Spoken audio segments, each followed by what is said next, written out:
everyone. My name is Jack Rico, and thanks for listening to the Highly Relevant Podcast. Today, I have two great guests. The first is the president of the National Association of Hispanic Journalists, Brandon Benavides, and he's here to help me make sense of why Hispanic journalists are invisible on the Sunday political shows. You know which ones they are: Meet the Press, Face the Nation, and also why they're invisible on morning network news programs like Today and Good Morning America.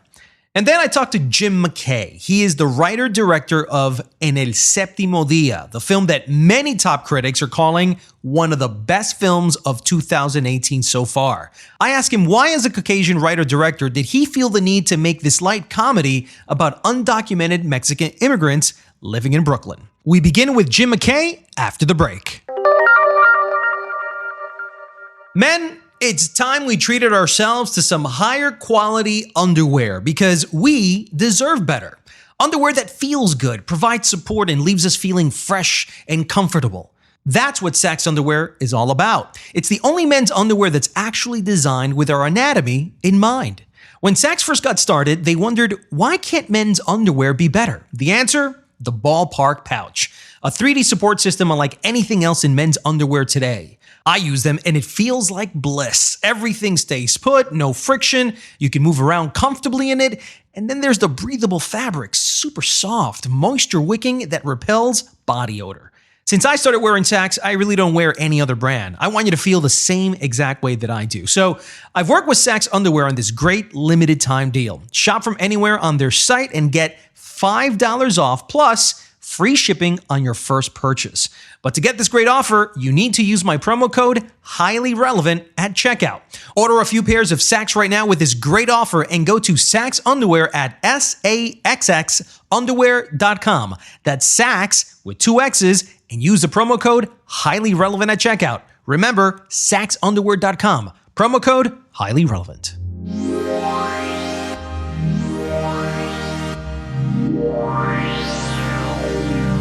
I'm joined now by Jim McKay. He's the writer-director of En el Séptimo Día. ¿Contra quién juega la semifinal? Chinantra, el domingo. Va a ser un juego muy duro.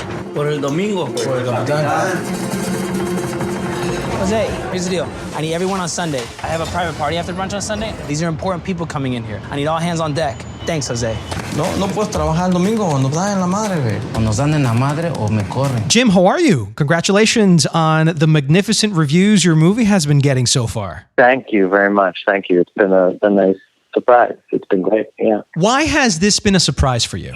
Well, I don't know. You know, we made this little movie, and we spent about a year. The last year, actually, since last June, we spent a year playing in festivals around the country and around the world. After our world premiere in New York in June of 2017, and it definitely, it took a little while to figure out who was going to put the movie out, and we were thinking at a certain point that we maybe wouldn't be able to find anyone and that we were going to have to do it ourselves. And then our distributor stepped up, Cinema Guild, and was very excited about the film and is, they're the ones who made it happen. But, I just, it's a small and intimate film, but, what's weird is, I guess, when we came out, we got these very, very good reviews in Hollywood trades, like Variety and Hollywood Reporter, which is just, Yeah, if you don't mind, I just like to tell the listeners a little bit of what these reviews sound like. The Hollywood Reporter, Sherry Linden, said the 10 best films of 2018 at the midpoint. Variety, the best films of 2018 so far. IndieWire, the 10 best overlooked movies of 2018 so far. A.O. Scott from the New York Times, go see this movie. Why do you think that this film in particular has resonated so much with the elite critics? Wow. Maybe it's hard to say. There's so many good movies out, and there's still a lot of good small independent films. So it's a little bit hard, it's not for me to say, kind of, in a way. But what I'm feeling is that there's a lot of love for you right now, Jim. Okay, I'll start accepting it. I'll be more accepting of it. I think that with the the current political, situation being what it is, and the height of the depth of the vitriol and the conflict that we're just surrounded by on a daily basis. To have this film appear that is not about immigration, and it's not an issue-oriented film. Not at all. But that because it portrays these as its characters, it portrays the people who are in the news right now, and it's a movie that is making people somehow feel good, I think, which is great. It's just really nice, and I think that we lucked out by because of the fact that it's not tied to a single issue. It's not tied to a single point in time.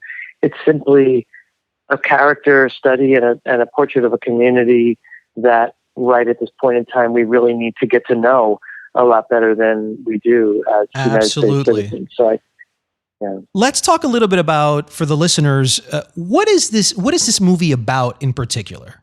So Jose is a resident of New York, but he's an undocumented Mexican immigrant who's been here for a bunch of years, and he's a bicycle delivery guy for a fancy restaurant in a fancy neighborhood in Park Slope, or Cow Gardens, actually.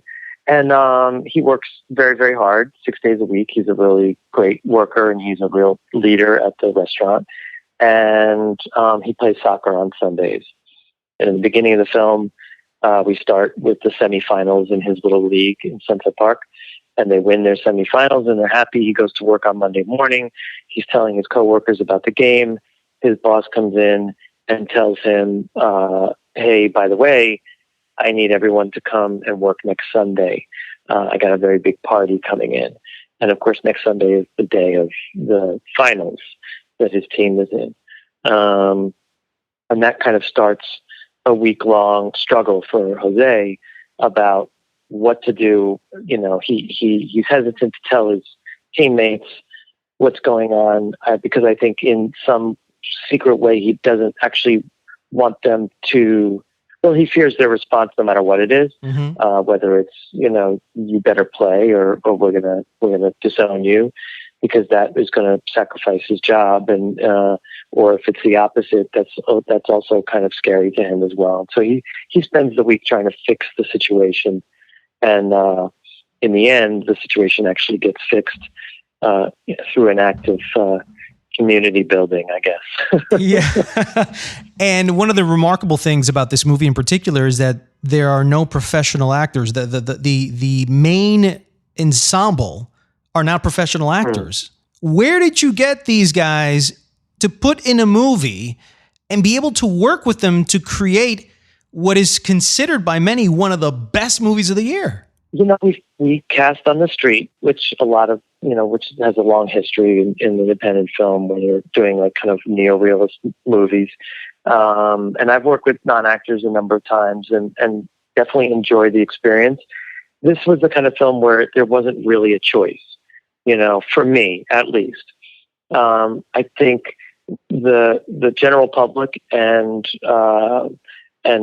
immigrants in particular are very used to seeing inaccurate portrayals in terms of casting when they go to movies. There's usually people don't think twice about casting a Puerto Rican to play a Mexican or a Colombian to play a Brazilian or whatever it is. As long as you're somehow in the zone and you can, if it calls for speaking Spanish, you can either speak it or learn it for the part. They will cast you. And I didn't want to make that movie. It was essential to me that this film, which is isn't about the experience of immigrating. It isn't about the process, but it's about characters who have gone through that experience and are still living as immigrants. I felt like I needed the real representation, and so that's what we did. We looked for Mexican men between the ages of 24 and 40. We put up flyers in the neighborhood. We had open call sessions. We cast on the street. We pulled people aside. videotaped them running the street when they would stop and talk to us. And over the course of 7 months, assembled this group of people who we felt really strongly, could pull this off. And it was, when I think back about it, these were people who had literally never seen a script in their lives, who had never read a scene. And, you had to kind of walk them through, like, this is your character's name, and so you read this line, but then you don't read this whole part where it says he walks to the door and lets him in and blah blah blah. It's a completely fresh and alien experience for them, and they really embraced it, and they really they learned the lines. They came in. We brought them back in over and over and over again, and through that process, now that I think back on it, like, that was acting school in a way. That was the time where we got to actually work on stuff and hone their sensibilities, so that when they got on the locations and we were filming, they were really there. The first thing that shocked me was Jim McKay, white guy, telling a Mexican immigrant story and investing 7 months of his own time to tell this story. This is not coming from Alejandro González Iñárritu. It's not coming from Alfonso Cuarón. It's not coming from someone who wanted to tell their stories because they felt that our stories are not told enough. The thing that I constantly kept on going back to was, why would he want to tell this story? Well, this is the kind of movie I want to see. When I go to the cinema, I no offense to big blockbusters, but I'm not really interested in them. And I'm truthfully, and I don't want this to sound weird or self-righteous or anything, but I've kind of, over the last bunch of years in particular, I'm not really interested in seeing movies about, strictly about white people anymore, especially ones with token side characters who, are literally tokens. I go to films. I want to see films from Iran. I want to see films from Africa. I want to see films made in the United States about people who are not like me, and characters and stories that are new to me, because that's eye-opening, and that's a refreshing experience for me. I mean, I also love to have fun in the movies, but I don't think the two are necessarily exclusive. So that's the first thing. It's just that this is the kind of movie I would want to go to. And then, it's a topic I'm interested in. It's a story that I was interested in telling. And the other thing is, when you make a film, it's usually a good 3 to 4 to 5 years out of your life when it's all said and done. And I feel like if you're going to go through that, you should really do something that's going to enrich your own personal life. Correct. It's not your main priority per se, but I have a new community of friends.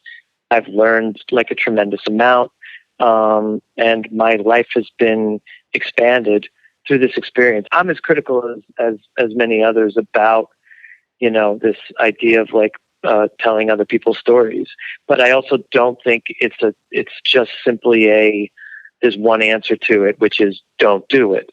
I think really, for me, the answer is don't do it in a way that it is wrong or inaccurate or insensitive, or I think if you tell that story and it's respectful and it's intuitive and it's sensitive and it's actually well done, then there's no reason why you shouldn't. Also, we've shot this film 100% on location in New York City, in Brooklyn. We went to film festivals in the United States, and sometimes we were in the world cinema section because the film is mostly in Spanish. Defining what American is right now is a really interesting it's a conundrum, thing. And it's right. Is this it's not a foreign film. It's made in the United States. Is it a Spanish language film? Yeah. Is it a Mexican film? No, it's not a Mexican film, but the whole cast primarily are so I might be a white guy, but look at the people who are in the film. who have had this opportunity, they tell the story as well. Just, it's not my movie alone. It's all of our movies. So I think in that way, that's what's been beautiful also, is that film festivals like the New York Latino Film Festival, the San Diego Latino Film Festival, the Latin American Film Festival in Silver Springs, Maryland, all had us play at their festivals because I think they saw that as well. One of the things that I wanted to share with you was the reason that I think this movie is special is because I believe that you have single-handedly changed the image of the undocumented Mexican worker from negative to positive. You have humanized the undocumented for so many people who have thought of them as invisible people, and you've put them on equal playing field. I mean, there was a moment that I thought that this whole movie was like a comedy. So when you see that image, which is mostly of the undocumented Mexican workers on TV or on film, they're either crossing the border, being shot at, being brutalized somehow. And here they are, like a regular friend from down the block that I've grown up for 10, 15 years of my childhood or something like that. Yes, they're undocumented Mexican workers, but this could be any group of friends from any race or any ethnicity. Exactly. And that's what I think is special. In the same way that I talk about how it's expanded my world, it's definitely expanded their worlds. In terms of, the shooting of the film was really wonderful because there was, we had a very, very diverse crew. We had tons and tons of Spanish-speaking Americans, or actually we had a lot of people from Spain, people from Venezuela, Argentina, Caribbean countries, and then we had some people who couldn't speak any Spanish at all. And then some of our actors can speak very little English, but some of them speak very good English. And so it was this great mix, but all of a sudden these two communities came together and, hung out and had spent time with one another when you just, without this movie happening, they wouldn't have done that. And so I think on the part of the crew, they were like really excited about that.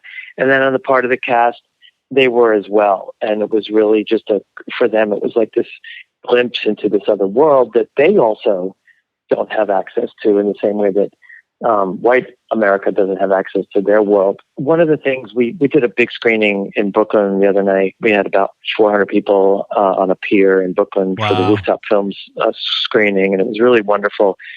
A lot of the guys at the Q&A were talking about, they were saying they've definitely become a little bit more politicized, I think, through their experience with the film. Mm-hmm. And a number of them were talking about in their answers to questions, like, saying things like, I just want people to know we're good people. We're not bad people. And we're not the criminals. We're not the ones with the hoodies walking into a cop car or being put in jails or being shot at. We're regular people that love you, that want to be friends with you. Don't be afraid of us. Yeah. I think that was what, they were trying to communicate. But for me, as I was standing there, it occurred to me like that, gosh, it's sad that they feel like they even have to say that. I mean, like what, where are we at that people have to literally say, like, I'm not an animal, by the way, I'm it's like, and also what occurs to me is, we really need white people in this country to be feeling that same sense of responsibility for who they are and for who their people are.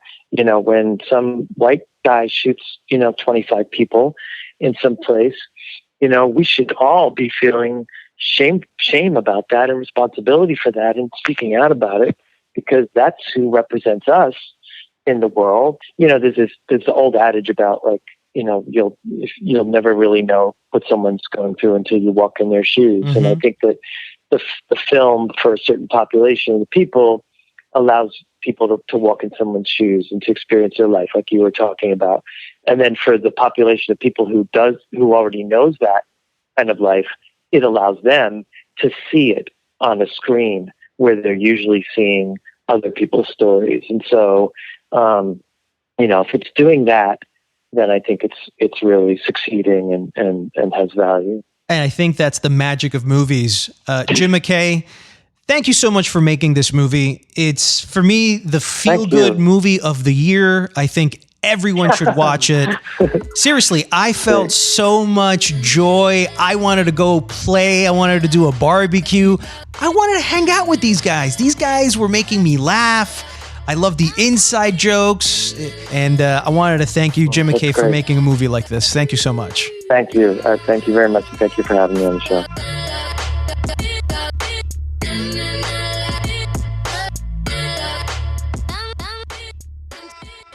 Mr. Brendan Benavides, president of the National Association of Hispanic Journalists. Welcome to the Highly Relevant Podcast. Hello. I'm happy to be here. Let's get right into it, Brandon. This week, the Daily Beast wrote a brief observation that with the immigration debates and child separation occupying most of the top headlines, how is it possible that this past Sunday's political shows on 5 TV networks could feature a total of 12 panelists, which only one was Hispanic, and that was Democratic Representative Luis Gutierrez from Illinois?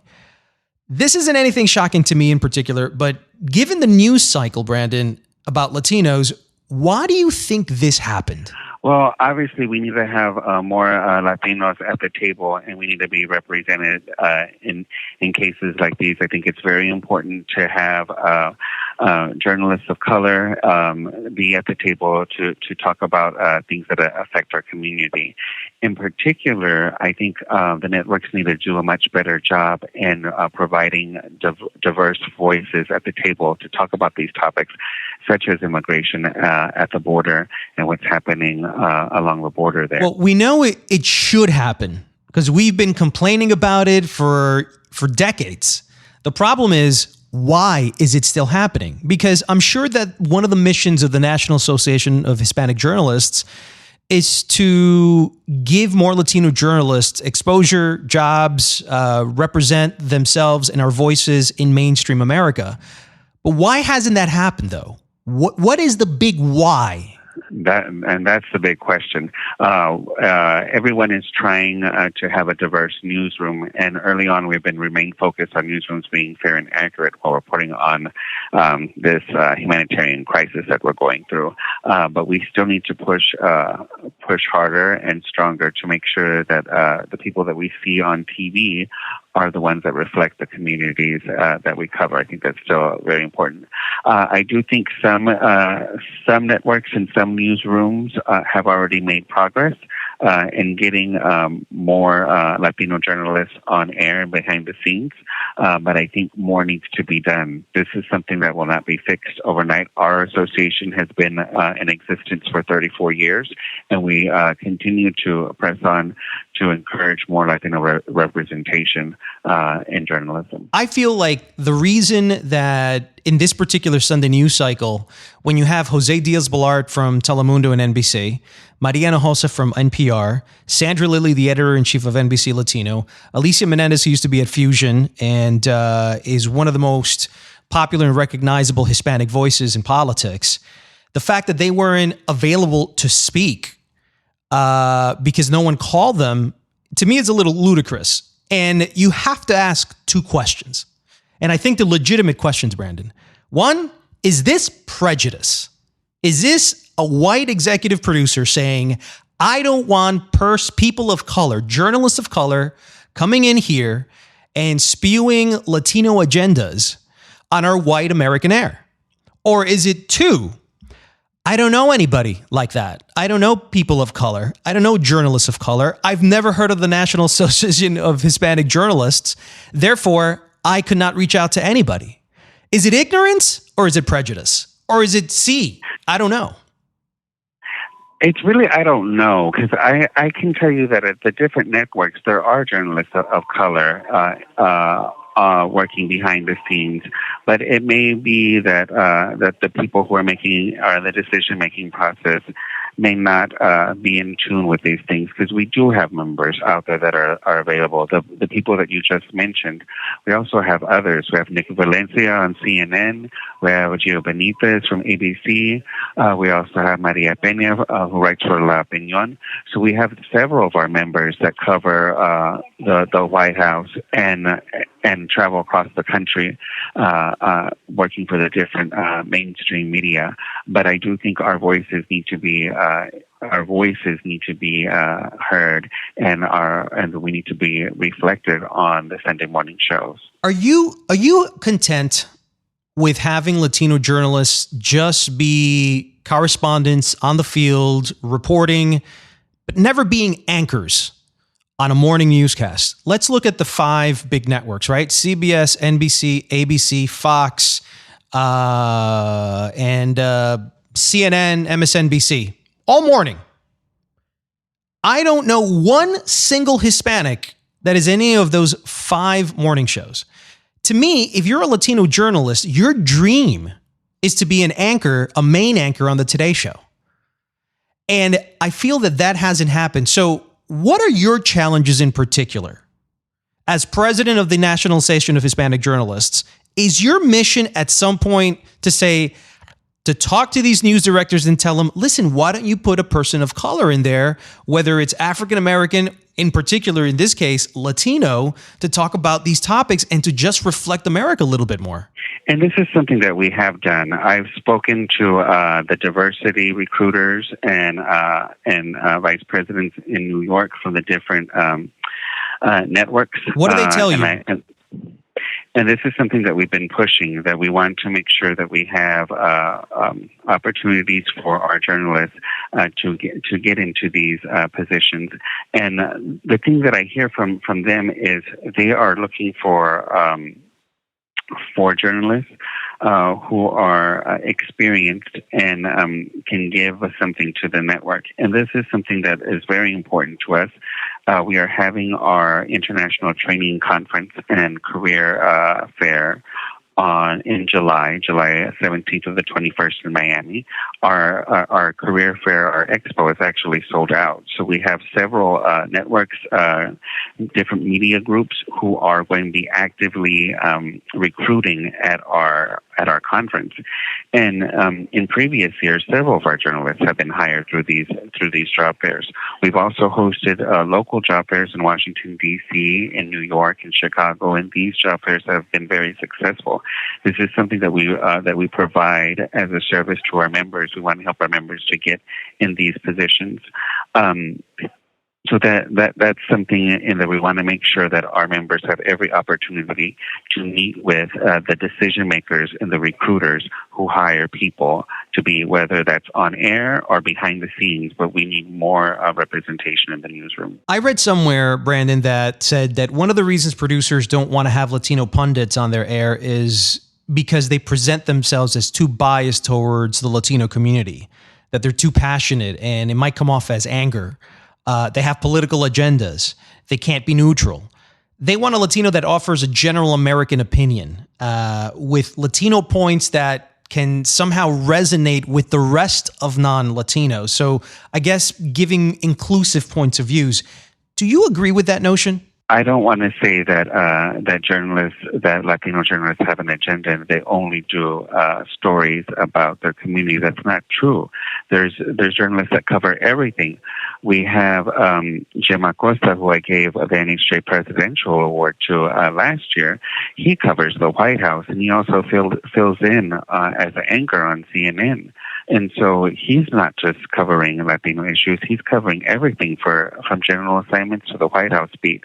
I think there's 2 ways to put a panel together. You can have a panel of community experts who are from those advocacy organizations, and that's their position where they take a policy stance, and they are community organizers. That is different from having a panel of journalists, and journalists who are objective, and these are journalists who are members of the National Association of Hispanic Journalists. And as journalists, we are objective. We tell the stories that are affecting our community, and we do that in an objective and an unbiased way. We want to make sure that our stories are being told fair and accurately, and that does not mean that we take a policy stand, and that makes the difference between those community activists that are on the panel and have their own agenda, and then a panel of journalists who are talking about the stories that are affecting the community. What is the biggest challenge you're confronting as a president of this organization? The biggest challenge that I'm confronting as a president is I want to make sure that our members have the opportunity to achieve their career goals, to get where they want to be. And I'm one of those examples. I joined the NHJ as a student member, and the reason why I joined is because I wanted to network with professional journalists and I wanted to get a job. And I think that's the main reason why several of our members joined NHJ. So I think that it's important for our members, for people who are interested in reporting, either being a producer, a cameraman, on air, to be a part of an association, because it's not just your skills that you need to have, the reporting skills, but you also need to know people and network. And that's something that's very important. And that goes with any industry, but it's very important with us in particular, because it's all about who you know and what you know. What I am a little skeptical about is that even though the strategy is in place by the NAHJ, there seems to be some sort of disconnect from the other end, which are the chief diversity officers, the diversity departments of all these companies, who look at you and they understand what you're saying. They know something needs to happen. They just can't force it. They can't obligate it, because at the end of the day, if you're talking to Good Morning America and the diversity officer comes over and says, look, I just spoke to Brandon. Brandon needs these 25 people hired here at Good Morning America, and they want 3 of them to replace, Robin and all the other, Michael Strahan and all the other ones. Make that happen. I'm like, no, I don't care what Brandon says. I'm not hiring anybody else. I'm very happy with my team. And just because they're Latino, I'm not going to put them in. So there's a strategy, and then there's like this resistance to it. How do you overcome that? How do you overcome an executive producer not wanting to hire Latinos in front of the cameras as main anchors, as stars? Whether you're on the local or national level, people get in these positions. They have to work up the career ladder. It is not that you're just placed in this position. You have to pay your dues. You have to work your way up. If you're a producer, you have to work your way from a writer, producer, associate producer, executive producer, senior producer. There's different things. The same thing as being a host, an anchor. You have to pay your dues and start reporting. You have to be a good reporter. You have to be a good correspondent. So there's people in place that need to be in place so they can feed the beast and continue to provide that information. I think we have a lot of young journalists who are getting a lot of experience across the country, and eventually they will be in those key places. And we are having those conversations. I've had those conversations with the diversity officers at the different networks and papers across the country to make sure that we are represented. And what I'm hearing from them is they understand that. They understand the need that they need to do better. They understand the need to have a diverse newsroom, and they understand the importance of NHJ and how the reporting of a diverse newsroom helps their bottom line as well. Absolutely. You mentioned a little while ago young journalists. When I think of young journalists, I think of bilingual journalists, and that's one of the topics I wanted to talk to you about. There's a division in Hispanics, which is language. There's many Hispanics that are journalists that are Spanish dominant. And then there's ones that don't speak Spanish well enough to be in Spanish TV, so they're in English language TV. How are you handling those two polar opposites? Well, I can tell you, I'm one of those Latino journalists who does not speak Spanish. So that's me. Do you get a lot of faces going, wait, what do you mean you don't speak Spanish? You're Latino. I do get that, but then I tell them why I don't speak Spanish. So growing up in San Antonio, my parents didn't teach us Spanish because when they were growing up, it was frowned upon to speak Spanish, and to protect us and to protect us, and so we wouldn't have an accent. They didn't teach us Spanish. And I've traveled across the country, Minneapolis, Washington, D.C., and people still say, Brandon, you have an accent. And I was like, well, I don't speak Spanish. but that's assumed. For our members, we do have members who speak, who are Spanish dominant and who work at Telemundo and Univision. We have journalists who work for the English language and also speak Spanish. It can be conversational Spanish, and that's also important. So within our community, we also have diverse groups on Spanish speakers and non-Spanish speakers. Do you think it's important for young journalists today to be bilingual or to just speak perfectly one language or the other? I think it would be advantageous for anybody if they speak more than one language. I can tell you personally, if I was proficient in Spanish, I would have moved quicker through the markets because there were times where people would call me up for an interview. They saw that my last name was Benavides, and they saw that I was a member of the National Association of Hispanic Journalists, and they assumed that I spoke Spanish. And so I was being called in for an interview at a Spanish language station, and I was like, I can't be the executive producer. I can't approve scripts in Spanish. I don't speak Spanish. But I do think that people who are able to speak Spanish and translate it, I think that's very important. It's a useful tool to have. Now, what about accents? Have you gotten any complaints from Latino journalists that have approached you and said, listen, I got fired or I'm not being promoted because of my accent? Having an accent or not, I think that's besides the point.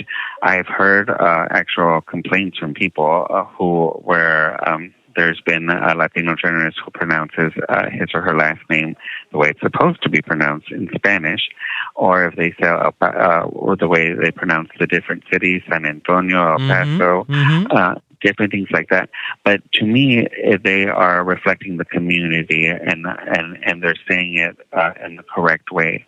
That I think is fair and accurate for them to report and say the names the way that they're properly pronounced. And I think pronunciation is important because even in our English language news in our newsrooms, it's important to pronounce things correctly. And so that's important. That's our job. We want to make sure that we are doing that. If somebody, a listener right now who is an aspiring journalist, wants to approach the National Association of Hispanic Journalists, what do they need to do? I would say go to our website, nhj.org, and register for our conference. We have an international training conference. It's both in English and Spanish in Miami. It's happening July 17th through the 21st.